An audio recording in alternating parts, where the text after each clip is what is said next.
अस्सलाम वालेकुम रहमतुल्लाहि व बरकातुहू। अल्लाहुम्मा सल्ली अला मुहम्मद व अला आलि मुहम्मद सल्लल्लाहु अलैहि वसल्लम। नाज़रीन, आज हम जानेंगे कि इस्तिखारा क्या है। हजूर पाक सल्लल्लाहु अलैहि वसल्लम ने हमें इस्तिखारा कैसे सिखाया और इस्तिखारा करने का सही तरीका क्या है। इस्तिखारा क्या है? इस्तिखारा का मतलब है अल्लाह ताला से बेहतरी और खैर की तरफ। जब इंसान किसी मामले में उलझन महसूस करे, समझ ना आए कि क्या फैसला किया जाए, जैसे निकाह, कारोबार, सफर या कोई और बड़ा कदम, तो वो अपने रब से रहनुमाई तलब करता है। इसी दुआ को इस्तिखारा कहते हैं। ये सिर्फ एक दुआ नहीं, बल्कि ये अल्लाह पर भरोसे और दिल के सुकून का जरिया है।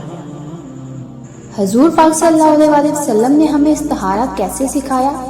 हज़रत जाबिर बिन अब्दुल्लाह रज़ी अल्लाह अन्हु फरमाते हैं, नबी करीम सल्लल्लाहु अलैहि वसल्लम हमें हर मामले में इस्तिखारा की दुआ इस तरह सिखाते थे जैसे कुरान की सूरतें सिखाया करते थे। यानी हजूर सल्लल्लाहु अलैहि वसल्लम चाहते थे कि हम अपनी ज़िंदगी के हर अहम फैसले में अल्लाह से रहनुमाई लें और इस्तिखारा को मामूल बनाएं। तो आइए जानते हैं कि इस्तिखारा करने का सही तरीका क्या है। नियत और सोच। दिल में जिस काम के बारे में फैसला लेना है उसे वाज़िया तौर पर रखें, जैसे ए अल्लाह, क्या ये रिश्ता मेरे लिए बेहतर है, क्या ये कारोबार मेरे हक में है, इस तरह वगैरह वगैरह। इसके बाद आपने 2 रकत नफल नमाज अदा करनी है। रात को सोने से पहले 2 रकत नमाज इस्तिखारा अदा करें। हर रकत में सूरत फातिहा के बाद कोई भी सूरत पढ़ें। नमाज के बाद इस्तिखारा की दुआ। ये पूरी दुआ मैंने वीडियो में शेयर कर दी है, आपको ऊपर स्क्रीन पे नज़र आ रही होगी।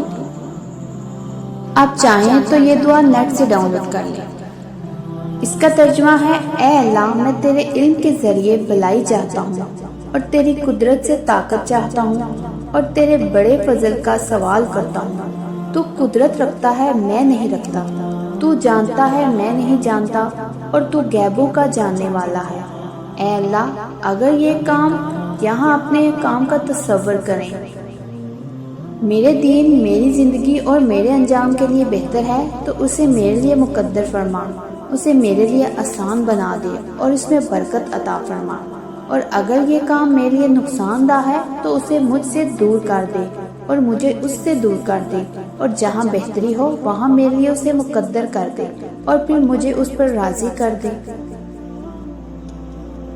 सबसे अहम बात नाज़रीन, इस्तिखारा खुद करें, किसी से ना करवाएं। याद रखिए, इस्तिखारा हर मुसलमान खुद कर सकता है।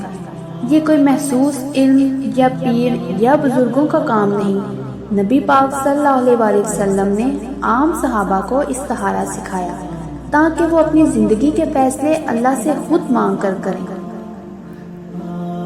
किसी दूसरे से इस्तिखारा करवाने की बजाय आप खुद नमाज पढ़कर अपने रब के हजूर दुआ करें। अल्लाह सबकी सुनता है। ना अरबी आनी चाहिए, ना आलिम होना ज़रूरी है, सिर्फ दिल का इखलास और यकीन होना चाहिए। तो नाज़रीन, जानते हैं कि इस्तिखारा के बाद क्या होता है, ख्वाब या दिली सुकून। अक्सर लोग समझते हैं कि इस्तिखारा के बाद ज़रूर ख्वाब आना चाहिए। ये गलतफहमी है। ज़रूरी नहीं कि ख्वाब ही आए। अगर ख्वाब आ जाए तो अच्छी बात है, लेकिन ज़रूरी नहीं। अल्लाह ताला इस्तिखारा के बाद दिल में सुकून डाल देता है या मामले में आसानी या रुकावट खुद पैदा हो जाती है। अगर ये ख्वाब आए तो ध्यान दें। अगर ख्वाब में रोशनी, सब्जा, सफ़ेद रंग या दिल को सुकून महसूस हो तो ये अच्छा इशारा है। अगर ख्वाब में अंधेरा, खौफ, बेचैनी या किसी बुरे मंजर का ज़हूर हो, ये मनफी इशारा हो सकता है। लेकिन ख्वाब की ताबीर हर शख्स खुद नहीं समझ सकता, इसलिए ख्वाब से ज़्यादा दिल का मिलान और हालात किसी सिमत को समझें। तो नाज़रीन, ज़िंदगी के हर मोड़ पर फैसले हमें उलझाते हैं। हमें लगता है कि हम खुद सब कुछ संभाल लेंगे, लेकिन असल सुकून तब मिलता है जब हम दिल से कहते हैं, ए अल्लाह, मेरा मामला तेरे हवाले। इस्तिखारा हमें ये सिखाता है कि हम अपनी अक्ल पर नहीं, अपने रब पर भरोसा करें। کوئی فیصلہ وقتی خوشی دے سکتا ہے، لیکن اللہ کا چنا ہوا فیصلہ ہمیشہ خیر والا ہوتا ہے، چاہے ہمیں اس وقت سمجھ نہ آئے۔ کبھی کسی کے پیچھے نہ جائیں، نہ ہی خوابوں میں الجھیں۔ نماز پڑھیں، دعا کریں، استخارہ کریں اور پھر دل مطمئن رکھیں، اللہ ضرور خیر کا راستہ دکھاتا ہے۔ میری دعا ہے کہ اللہ پاک سب کی مشکلیں آسان کریں۔ تو ناظرین، اگر آپ ایسی مزید معلومات جاننا چاہتے ہیں تو میرے چینل کے ساتھ جڑے رہیے۔ میرے چینل کو سبسکرائب کریں، لائک کریں، شیئر کریں اور مجھے کمنٹس میں ضرور بتائیے گا کہ کون کون درود پاک پڑھتا ہے۔ ایک نئے مشاہدے کے ساتھ دوبارہ حاضر ہوں گی۔ جزاک اللہ۔